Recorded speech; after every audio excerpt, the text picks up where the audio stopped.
Vamos mudar de assunto, olha só, gente, as redes sociais viraram uma arena para que todo mundo defenda aquilo que acha que é certo. E, infelizmente, tem virado também um palco para todo tipo de intolerância, preconceito, ofensa.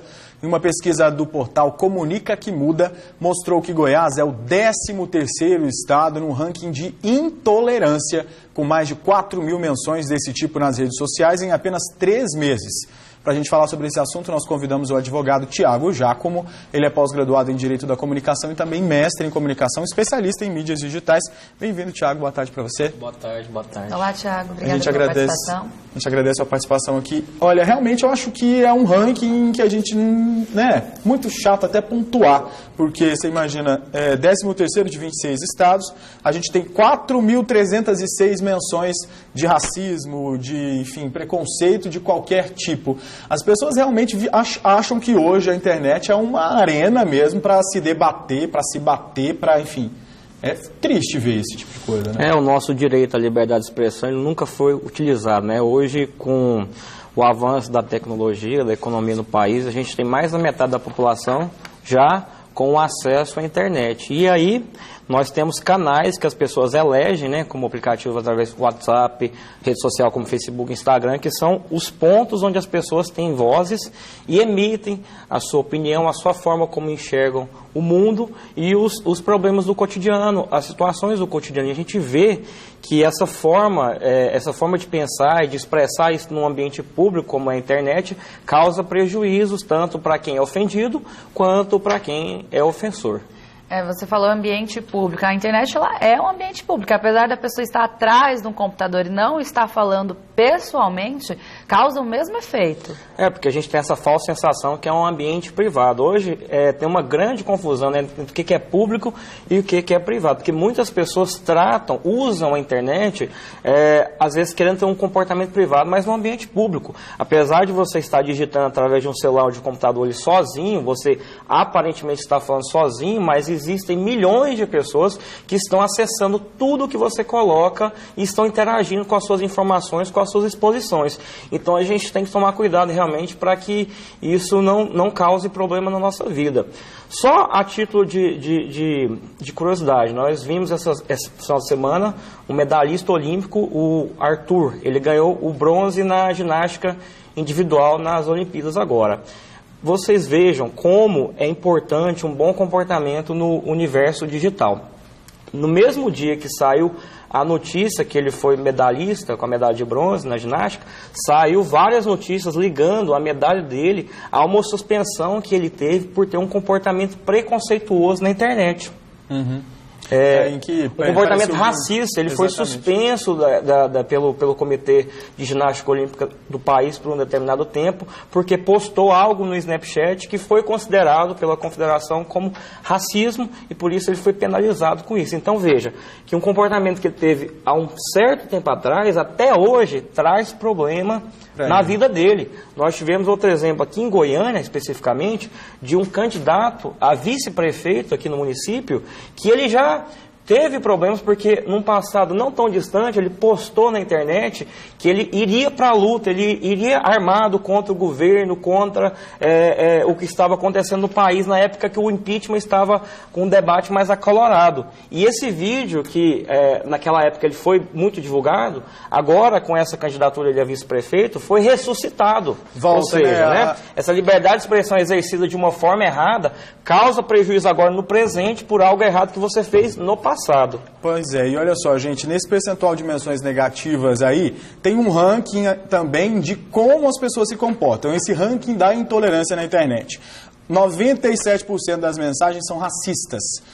Depois vem aí a questão da política, intolerância política, intolerância com as classes sociais, se as pessoas são ricas, são pobres, aparência, homofobia, deficiência, idade, velhos, enfim, as pessoas usam esse tipo de xingamento nas redes sociais, a intolerância religiosa, o misoginismo e também a xenofobia. E tem essa pesquisa também elenca uma quantidade enorme de expressões que as pessoas usam na internet, como cabelo ruim, gordo, boiola, velho, enfim, várias expressões de cunho que, na verdade, a gente sabe que não são corretas, e também existe até uma questão interessante nessa pesquisa, que muita gente vai lá e dá um curtir naquela expressão, naquela frase racista, preconceituosa, de que alguma maneira preconceituosa, vão lá e dão um like. Eles também contam isso, porque a pessoa pode não ter escrito, mas ela foi lá e curtiu, isso já também é um índice, né?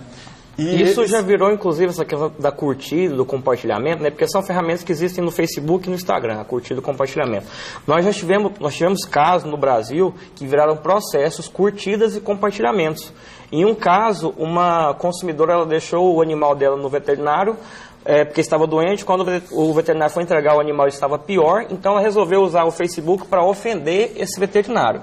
Ela fez um post ofensivo e a amiga dela compartilhou o post para dar mais visibilidade às ofensas. O veterinário processou as duas e elas foram condenadas a pagar R$100 mil para o veterinário por causa do post e do compartilhamento. Depois elas recorreram e virou R$20 mil. Mas vejam que isso é um problema que deve ser combatido, a nossa postura no ambiente virtual. Não é terra sem lei e a gente tem que tomar cuidado com tudo que a gente coloca na internet. O que cabe, por exemplo, uma pessoa que recebe uma ofensa nas redes sociais? Ela é vítima de racismo ou de qualquer uma dessas formas terríveis de intolerância. O que cabe? Que direitos ela tem? Então, uma ofensa, o seu exemplo da ofensa, ele gera duas responsabilizações distintas. Essa ofensa pode ser considerada um crime. Qual seria esse crime? Poderia ser uma difamação, poderia ser uma injúria, poderia ser uma calúnia. Então, a pessoa pode responder pelo crime.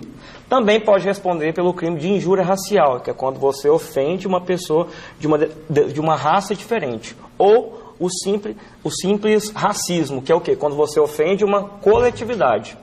Por exemplo, nordestino, faça um favor para a sociedade, mate os nordestinos afogados porque eles elegeram a Dilma. Foi o que aconteceu com uma menina também, já é um caso que virou processo e gerou uma condenação para essa menina por causa desse comportamento preconceituoso. Além disso, tem aquela responsabilização civil que geralmente dói no bolso da pessoa, que é o quê?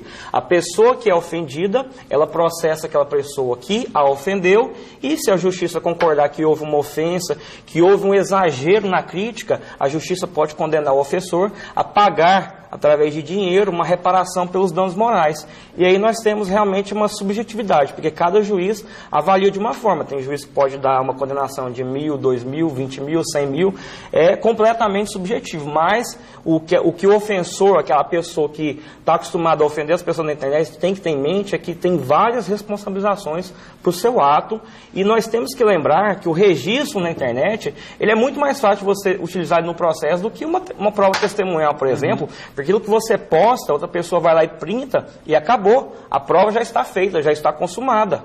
E é muito mais fácil para o judiciário analisar isso do que, por exemplo, colher depoimento de testemunha. Então o ofensor tem que tomar cuidado, que pode doer no bolso e pode doer na liberdade dele. Tiago, e também tem a questão assim, na internet tem o preconceito de ódio, que é aquele que a pessoa entra, comenta, xinga mesmo, a gente já viu contra artistas, recentemente contra a Preta Gil, a jornalista Maju, enfim. Só que também tem aquelas piadinhas em que a pessoa acha que não há problema, compartilham um post preconceituoso, a pessoa acha engraçado e acha que aquilo ali não pode dar nada. Isso pode dar, também é crime. É uma interpretação subjetiva, né? O primeiro ponto é a pessoa realmente se sentir ofendido e tentar demonstrar que aquilo ali é uma ofensa, que ela não está concordando com aquele ponto de vista. Porque também a gente não pode também blindar demais para que o humor também seja tolhido, porque brincadeiras saudáveis são interessantes se ter no ambiente virtual, né? Também não é qualquer tipo de brincadeira que pode ser considerado um crime ou uma ofensa. A gente tem que tomar cuidado quando que ultrapassa o limite do humor, o limite daquilo que é considerado tolerável e já passa também para ser considerado uma ofensa, um problema. Então é necessário mostrar que isso é ofensivo, que houve uma resistência da pessoa que foi ofendida, que ela não concordou com esse ponto de vista, com essas brincadeiras, com essas piadas, e aí leva isso para o judiciário, e é o judiciário que vai analisar se aquilo ali realmente é um problema ou não. Tem muita gente que fala hoje que a gente está na geração do mimimi, mas tem muita coisa que não é mimimi não, gente, que não é as pessoas ficarem realmente preocupadas demais e falando, arranjando, digamos, fazendo tempestade em copo d'água. Não é. Isso é sério, intolerância na internet é sério e pode chegar realmente até você. Você acha que não, mas pode chegar. Então é importante que a gente se respeite todas as pessoas que estão na internet e que também ninguém saia espalhando ódio e preconceito por aí, porque isso é muito feio. Te agradeço muito a sua participação aqui, Thiago Giacomo, que é advogado também especialista em mídias digitais. Muito obrigado por vir, viu? Boa tarde para você. Eu que agradeço, boa tarde. Thiago, obrigada, boa tarde. Obrigado.